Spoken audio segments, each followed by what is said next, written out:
All right, welcome in. My name is Tom Macrina. Today in this video, we are going to go over two games. The first one will be Colorado at TCU. And then following that, we will talk about Nevada versus Fresno State. First, I'm going to need you to hit the like and subscribe button. Not only does it help us, but it helps you so you don't miss any of the great videos. Also, make sure you go to picksandparlays.net. Check out all the great free content and all the great cappers that we have over there. So let's get into this first game here. This one is going to be TCU, Colorado at TCU. This game is going to be played on Saturday, October 4th at 7:30. So it's going to be at the Amon G. Carter Stadium in Fort Worth, Texas, and you can watch this on Fox Sports. Colorado, they are 2-3 straight up, 3-2 against the spread, 2-3, 2 to over, 0-1 ATS on the road, and 1-1 ATS in the conference. Last week, they lost to BYU 21-24, but they did cover the +6.5 spread. Next week, they host Iowa. Colorado, they average 25.8 points per game, and they give up 22.8 on defense. TCU, they are 3-1 straight up. They are 2-1-1 ATS, 2-2, 2 to over. They are 1-1 ATS at home. Their only conference foe was a push. That was last week where they lost to Arizona State 24-27. Next week, they are going to head to Manhattan to face off against Kansas State. They do average 37.3 points per game, and they give up 21.5. They are number 27 in yards, number 26 in yards per play. These teams, they do have history. We'll talk about the 2022 game first. This game was played in Colorado. TCU won that game 38-13. They were a -8 favorite, and this total was 58. It did stay under. 2023, they played at TCU. Colorado won 45-42. Colorado was actually a 21-point dog. This game did go over the total of 64. So both teams here are desperate for their first conference victory. We'll talk about Colorado first. The Buffaloes, they have a balanced attack. Caden Salter, he's a good quarterback. He could also use his legs too to run. Their top running back is Michael Welch. And then their top wide receiver is Joseph Williams. These are their key weapons. Unfortunately, their run game has been inconsistent against power forward defenses. On the defensive side, they are not very good. They allowed 197.2 rushing yards per game, which is the second worst in the Big 12.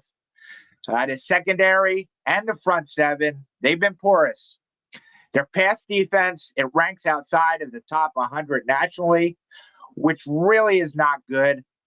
RJ Johnson, he's questionable here. If he's out, I think that's going to be a significant concern for the secondary. They also have issues with running back depth. DeCallan Taylor is questionable. I think he sits. On the other side, we have TCU. This offense is explosive. It's efficient. They're scoring 37.3 points per game. This is the Big 12's number 4 passing attack. They average 320 yards per game, which is 26 nationally. They're led by QB Josh Hoover. This guy's been lights out. He has great wide receivers. Last week, their best one was Eric McAllister. He had a 3-touchdown game. Actually, that was 2 weeks ago against SMU. The run game is average. They have 540 yards, which ranks 102nd nationally. But their passing game, They convert 57.7 of their third downs, which is ninth in the FBS. Defensively, they're solid. They hold their opponents to 21.5 points per game. But against Arizona State, they showed cracks. They gave up 291 passing yards, 209 rushing yards. They pretty much let Arizona State move down the field on them as they want it. They do rank well in big plays, but they can be vulnerable to QBs like Solder. So running quarterbacks, they have trouble with. TCU is 2-0 at home this season. They are 7-0 straight up as favorites over the last 2 years. This is going to be a raucous crowd. They need some bounce back energy, and I think being at home helps them out.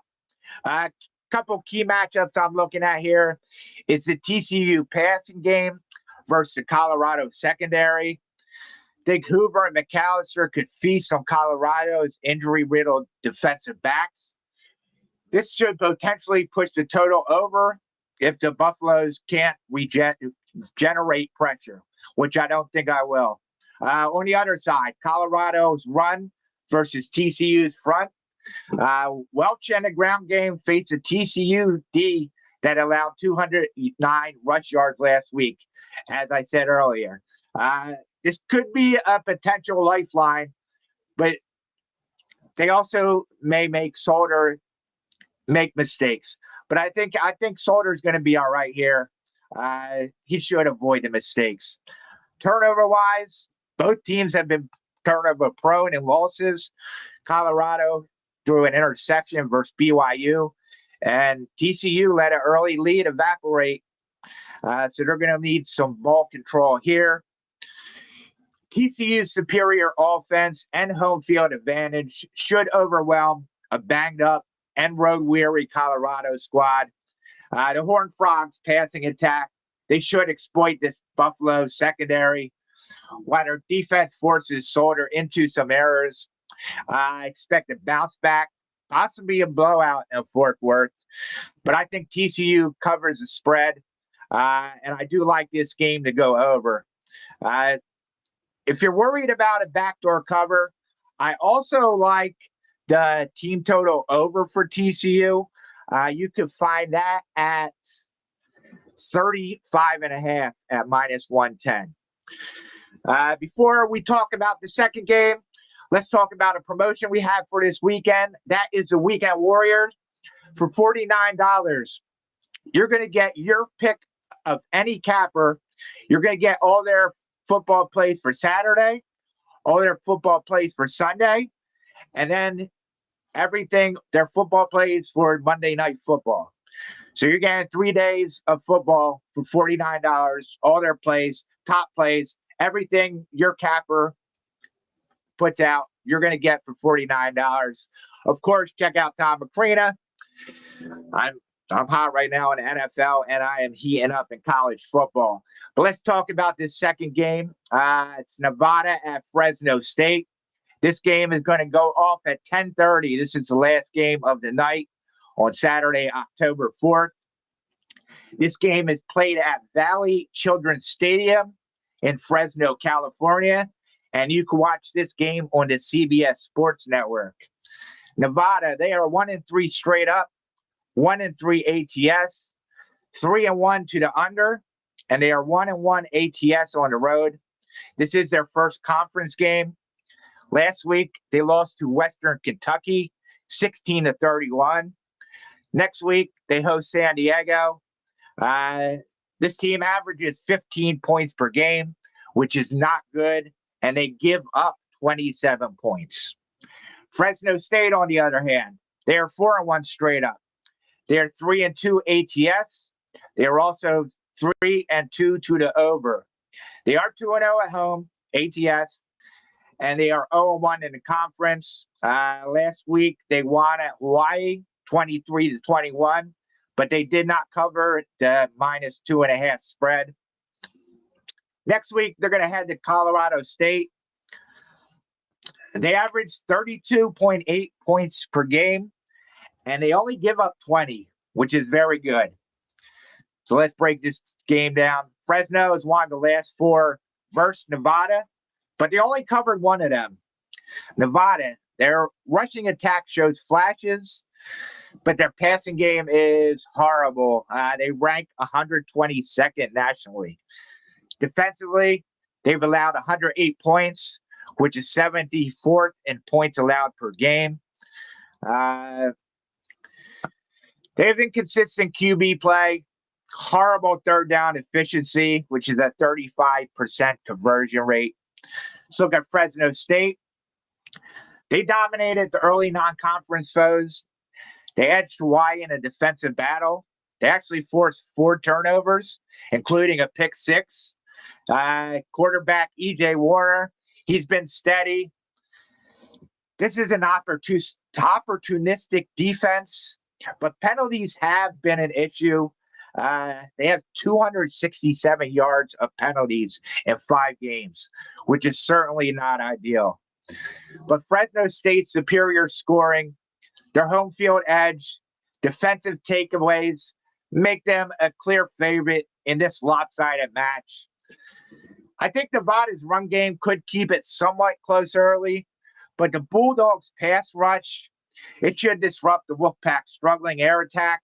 I expect Fresno State to pull away in the second half, have a comfortable win. I think they cover the spread. I actually think this is going to stay under the total, low-scoring affair. I don't know how Nevada's going to score here.